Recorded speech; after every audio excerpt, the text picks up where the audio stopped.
Cari telespettatori, altro capitolo che dedichiamo in collaborazione con la CIA Padova, CIA Veneto in questo caso, perché Maurizio Antonini, direttore CIA Padova, rappresenta anche la CIA del Veneto. Grazie di essere qui con noi. Buongiorno, buongiorno a lei e a tutti i nostri telespettatori. Direttore generale, generalissimo. Ben arrivato anche al nostro Renato Marcon, candidato Consorzio di Bonifica Brenta per le elezioni. Buongiorno. Ben arrivato, ben ritornato in questa veste. Allora, altra puntata, dicevo, che dedichiamo con questa collaborazione preziosa per parlare delle votazioni che si svolgeranno il 15 dicembre per il rinnovo dei consorzi di bonifica. Sono 10 nella regione del Veneto, 4 nel territorio patavino. Noi quest'oggi ci concentriamo a raccontarvi di cosa si tratta, perché ci avete fatto capire che è bene dare un nuovo chiarimento sugli aspetti rilevanti di che cosa fanno e il ruolo che hanno i consorzi per il nostro territorio, ma anche sul consorzio di bonifica Brenta. Ogni volta la CIA ci consente di aprire un capitolo diverso per capire meglio e l'importanza di andare a votare per una lista unica di agricoltori che si occupano del territorio, che ne hanno cura, che ne hanno la responsabilità e che, gestendo i consorzi di bonifica, riescono ancor più a centrare quelli che sono gli obiettivi fondamentali per la tutela complessiva e per tutti del nostro preziosissimo territorio, molto fragile, è vero Maurizio Antonini? Molto fragile. Sì, è molto fragile il nostro territorio, basti vedere in questo momento in cui l'acqua fa la padrona e le difficoltà che ci sono nelle campagne, le difficoltà idrogeologiche che oggi noi abbiamo a Padova, ma abbiamo nel Veneto complessivo. Questi giorni, vabbè, oggi parliamo con i nostri telespettatori per approfondire un bellissimo consorzio, il consorzio Brenta. È il consorzio che riguarda parte della provincia di Padova e della provincia di Vicenza nell'Alta Padovana e quindi nella parte est del Vicentino. È un'area importantissima perché in quell'area ci sono le falde acquifere in cui oggi Veneto Acque capta l'acqua per l'acquedotto Veneto e quindi un ruolo importante dei consorzi di bonifica deve essere un ruolo importante per tutelare l'acqua e per dare la possibilità di avere un'acqua sana che diano la possibilità di dare acqua anche alle aree di captazione. Per questo però noi non possiamo dimenticare l'importanza delle falde e quindi l'importanza che oggi la Regione Veneto deve fare su interventi importanti in quel consorzio per far sì che ci sia un rimpinguamento della falda. Quindi praticamente il consorzio di bonifica Brenta nella fattispecie, no? Si occupa di questo territorio e dopo ci spiegherete anche tecnicamente, poi giustamente i nostri telespettatori sono anche curiosi di capire come funziona il lavoro del consorzio, però segnala alla regione dove è necessario intervenire. Cioè avviene così? Oppure interviene autonomamente? Ci spieghi questi passaggi tecnici? Il consorzio interviene, deve fare capofila e quindi questa è anche una delle nostre proposte, delle nostre responsabilità, ma le nostre proposte della lista compatta degli agricoltori, la lista compatta formata da Coldiretti, CIA Agricoltori Italiani e Confagricoltura, in cui ancora nel 2012 il consorzio di bonifica faceva da elemento di traduzione, di elemento di sinergia con le 10 amministrazioni, con Veneto Acque e con la Regione Veneto, in cui su questo progetto specifico si prevedeva la possibilità di fare una tubazione di 2000 mm, quindi un elemento molto importante che andava dalla zona da Marostica verso Sandrigo, che serviva sia per l'irrigazione ma soprattutto anche per rimpinguare le falde. Questo progetto si chiama progetto Democrito, prevede la possibilità di un finanziamento di 6 milioni di euro, perché questa è la cifra. Ad oggi 0 lire abbiamo ricevuto per questo progetto e quindi per questo motivo ancora di più la prossima amministrazione deve essere ancora più concreta e determinante per chiedere quei finanziamenti, per dare la possibilità a questo progetto di trovare le soluzioni e soprattutto dare la possibilità di rimpinguare le falde. Ma perché 0? Perché? Come mai? Probabilmente perché mancano i finanziamenti e quindi oggi i finanziamenti che arrivano dalla Regione sono pochi rispetto a questo progetto e quindi per questo chiediamo con forza e determinazione che a questo progetto sia dato la possibilità di dare acqua alle falde e quindi di portarle a un livello minimo. Quanto è importante, sono arrivati dei messaggi, dopo anche farò la domanda, ormai la solita solfa, appena cadono 2 gocce si parla di nubifragio, in realtà il nubifragio è il nostro sistema trascurato, malandato, che non permette lo smaltimento delle acque in più. Beh, insomma, il nostro telespettatore ha perfettamente ragione, al di là del fatto che i nostri consorzi a livello veneto gestiscono più di 25.000 chilometri di irrigazione, quindi di canalette per irrigazione, quindi i nostri consorzi oggi lavorano in tal senso. Però vedete, il problema dei nubifragi oggi è legato anche al consumo del suolo. Se la regione Veneto è la prima regione d'Italia per consumo del suolo, beh, qualche problema oggi ce l'abbiamo. Se noi pensiamo di fabbricare, di diminuire le impermeabilità che oggi vi è nel terreno agricolo con nuove costruzioni, nuova cementificazione, poi certi risultati noi oggi li troviamo, e quindi anche nella legge nuova che hanno fatto la Regione Veneto relativamente al consumo del suolo, penso che anche su questo dobbiamo essere più incisivi, quindi meno costruzioni e più rispetto agli agricoltori e più rispetto ai terreni che oggi noi abbiamo in essere. Ecco, le domandavo prima quanto è importante la figura di tecnici a controllare, a gestire questi consorzi, non tanto gli operai che lavorano eccetera, però figure che sono dentro il mondo dell'agricoltura. Guardi, lo diciamo sempre, sono 73.000 i tecnici oggi nella regione Veneto, sono le 73.000 aziende agricole, perché quelle 73.000 aziende agricole che oggi vivono nel Veneto come agricoltori sono le prime sentinelle del territorio. E quindi portiamo rispetto agli agricoltori, portiamo rispetto al ruolo che oggi loro hanno all'interno del territorio complessivo, e ogni agricoltore è sentinella della propria area, della propria zona. Poi ovviamente loro si devono rapportare con i dirigenti dei consorzi di bonifica e con i nostri responsabili per valorizzare e far sì di implementare anche opere che possono e che servono sicuramente. Allora, torniamo poi su questi aspetti, perché poi ci sono diverse altre questioni che vengono affrontate. Voglio passare la parola però anche a Renato Marcon, candidato al Consorzio di Bonifica Brenta. Noi la conosciamo perché lei è stato amministratore, insomma ha un curriculum di tutto rispetto, laureato in scienze politiche, consigliere comunale di minoranza a Piazzola sul Brenta, poi assessore comunale, poi sindaco dal 2004 al 2014, promotore della realizzazione della famosa Ostiglia ciclabile, poi della ciclovia del Brenta e di tanti eventi anche molto importanti per il territorio, impegnato nel Consorzio Brenta dal 2009 al 2014 e poi dal 2014 al 2019 è componente del Consiglio di amministrazione, quindi ha un bel curriculum al riguardo, come ricordando il suo ruolo di amministratore e quindi da sindaco, da chi gestisce un territorio. Certo. Che cosa ricorda e quindi può raccontarci, me lo diceva anche prima fuori onda, per far capire ai telespettatori che non conoscono bene quanto è importante avere un consorzio di bonifica che funzioni? Se vuole parto anche un po' prima, nel senso che sono nato e cresciuto in una famiglia di coltivatori diretti, quindi i ragionamenti appena fatti da Antonini li ho vissuti in famiglia. Il problema dell'irrigazione, il problema di avere acqua d'estate quando le colture sono in sofferenza è un problema importante che deve essere seguito appunto con attenzione. Poi da assessore prima e da sindaco poi ho avuto un altro angolo visuale ed è stato lì che ho avuto l'opportunità di apprezzare effettivamente il lavoro svolto dai consorzi di bonifica. Faccio un esempio semplice per cercare di spiegarmi, può sembrare anche una banalità.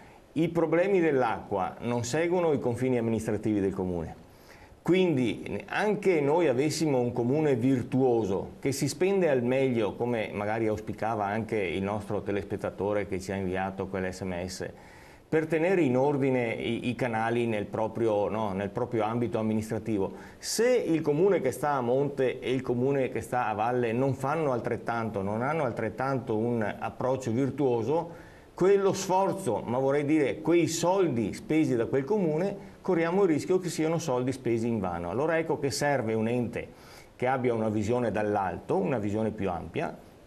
I consorzi di bonifica sono stati disegnati seguendo l'ambito idrografico dei fiumi. Allora ecco che il consorzio di bonifica ha l'opportunità di coordinare gli interventi dei diversi comuni, ha tutta una banca dati di conoscenze che sono fondamentali e devo dire che io pure, lei così cortesemente ha ricordato questa mia precedente esperienza da sindaco di 10 anni a Piazzola sul Brenta, peraltro uno dei comuni più estesi con oltre 40 km² del Consorzio di Bonifica Brenta, devo dire che se non avessi avuto al mio fianco il Consorzio di Bonifica per tutta una serie di interventi volti proprio a risolvere quei problemi che quell'SMS evidenziava, cioè quando pioveva avevamo determinate frazioni, Vaccarino, ne cito una, ma anche altre parti minori del territorio che andavano sott'acqua, coordinandoci con il Consorzio di Bonifica, con le conoscenze che ha e che aveva e che ha ancora il Consorzio di Bonifica, siamo riusciti a risolvere non pochi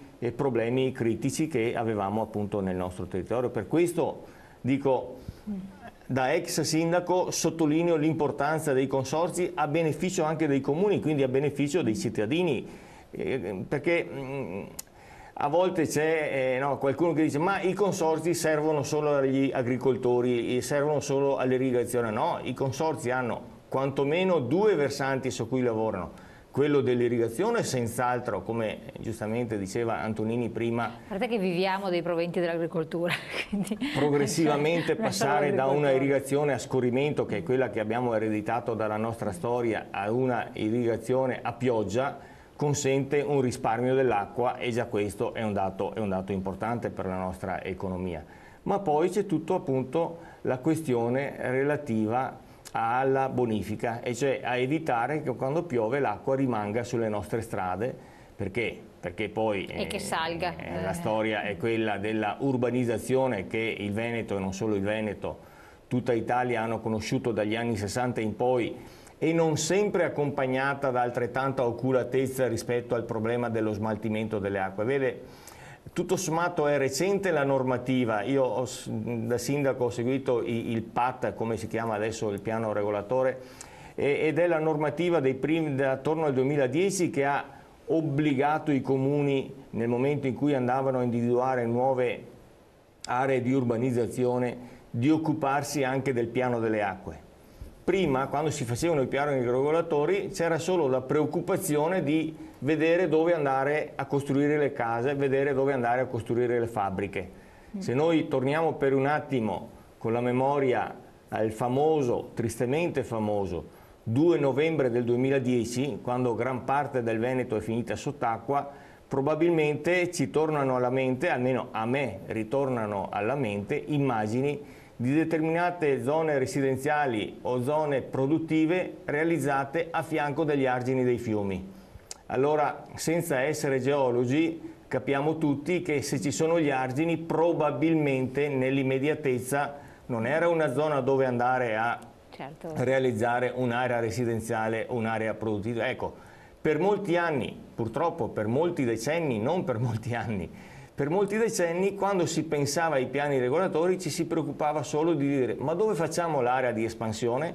Opportunamente, da qualche anno a questa parte, di pari passo con questo obiettivo, si ragiona anche di fare il piano delle acque. Ma anche questo, ed è stata appunto, e dopo mi fermo, l'esperienza che ho vissuto da sindaco, quando si è trattato di approvare e di ragionare sul piano delle acque, io mi sono appoggiato al Consorzio di Bonifica Brenta, perché è inutile che il comune o ciascun comune spenda decine e decine di migliaia di euro per fare studi, mettere a punto banche dati che in gran parte sono già in possesso dei consorzi.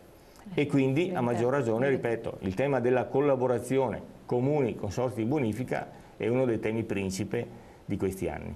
Nel vostro infatti progetto, qua vediamo comunque le locandine, vota la lista unica degli agricoltori, c'è una collaborazione fattiva tra il mondo dell'agricoltura, che poi andrebbe a gestire i consorzi, e le amministrazioni locali, però facendo anche ricerca, sviluppo e innovazione. Beh, non può essere diversamente. Oggi noi ci poniamo come elementi determinanti per creare quella condivisione di percorso insieme con le amministrazioni. Il governo, insomma, il governo del territorio si deve governare insieme, non può essere visto singolarmente dai consorzi o singolarmente dalle amministrazioni. Il governo oggi del nostro territorio deve essere governato insieme con le amministrazioni, insieme con tutti quelli portatori di interesse all'interno di un'area. Ricordo ai nostri telespettatori che qui nel Brenta siamo all'interno di un'area molto particolare. Perché? Molto particolare perché noi abbiamo qui nel nostro territorio tutta la parte da destra Brenta caratterizzata da prati che hanno centinaia di anni e quindi vanno tutelati, prati stabili che servono alle nostre aziende agricole, soprattutto aziende zootecniche da latte. Ricordo ai nostri telespettatori che la produzione di latte nell'Alta Padovana è caratterizzata proprio in quell'area, quindi noi dobbiamo tutelare i nostri agricoltori per dare la possibilità di avere un'acqua sana, per dare la possibilità di irrigare i campi, per avere la possibilità di avere il foraggio, per dare la possibilità di dare alimentazione ai nostri bovini e quindi produrre un latte di qualità, perché il latte di qualità poi è quello che determina anche il valore della produzione alle aziende agricole e determina quella redditività e quella possibilità che oggi gli agricoltori hanno la necessità di restare nel territorio. Ricordo sempre che nel momento in cui chiude un'azienda agricola chiude una parte del territorio, chiude una parte del paesaggio, perché un'azienda agricola crea tutto quanto questo, quindi oltre a creare produzione vendibile, quindi latte, crea anche territorio, crea anche paesaggio. E quindi la lista che oggi noi mettiamo insieme degli agricoltori, la lista Coldiretti C Agricoltori Italiani Confagricoltura, ha proprio questo obiettivo di mettere insieme tutti gli attori all'interno di un sistema economico, di un territorio, per valorizzare quel territorio, per far sì che gli agricoltori oggi resistano all'interno di questa struttura. Ecco, la particolarità, lei che si candida appunto per questo ruolo anche molto importante, perché dicevamo quest'area, questo bacino del Brenta non è da poco, che valenza viene ad avere quindi a livello di relazioni anche poi istituzionali, e quindi che peso ha? Cioè, avere conoscenze eccetera, cioè, la sua figura rispetto magari... Sì, questo è l'altra faccia della medaglia. Senz'altro servono persone che abbiano conoscenza del territorio, che siano innamorati del proprio territorio, ma serve anche, se ci rifacciamo a ragionamenti fatti da Antonini qualche minuto fa, anche una capacità di relazione con altri enti, quindi non solo collaborazione tra consorzi di bonifica e comuni, ma anche poi la capacità di relazione con la Regione Veneto. L'esempio che è stato fatto del progetto Democrito ci dice che il territorio si è dimostrato senz'altro sensibile, solidale, disponibile rispetto a tutto il resto del Veneto, perché ci sono altre parti del Veneto dove l'acqua non è altrettanto di qualità come appunto nella zona di Camazzole, nella zona di Carmignano, nella zona dove comunque viene attinta l'acqua appunto a servizio del Veneto, però dall'altra parte la Regione Veneto non è stata altrettanto leale, diciamo le cose come stanno, nel trasferire quelle risorse che servono non per dare il contentino al consorzio di bonifica e ai 10 comuni dell'asta del Brenta tra Bassano del Grappa e Piazzola sul Brenta che si erano resi disponibili in questo senso, ma proprio quelle infrastrutture che aiutano poi a continuare ad avere acqua di qualità. Allora ecco che rispetto alla sua domanda serve senz'altro anche questa capacità di relazione, ma che è una capacità di relazione che serve anche su un altro tema sempre prima opportunamente accennato da Antonini, che è quello degli impianti di irrigazione a pioggia. Io che pure ho vissuto in questi 5 anni l'esperienza del Consiglio di amministrazione del Consorzio Brenta, non posso non mettere in evidenza anche un aspetto che purtroppo non ha avuto soddisfazione, cioè che se in Veneto sono arrivati risorse dal Ministero dell'Agricoltura per impianti di irrigazione a pioggia per quasi tutti i consorzi di bonifica, il lato negativo che devo mettere per trasparenza e per onestà anche nei confronti dei nostri telespettatori in evidenza è che queste risorse sono arrivate a favore di 9 consorzi, ma non sono arrivate anche a favore del 10° consorzio, che è proprio il Consorzio di Bonifica Brenta. E questa, secondo me, il fatto che questa volta si presenti una lista nella quale tutte e 3 le associazioni di categoria, dopo 20 anni, diciamolo, no? Perché l'altra volta era successo nel 1999, cioè 20 anni fa, il fatto che questa volta ci siano tutte e 3 le associazioni di categoria che corrono in squadra, che corrono assieme e così via,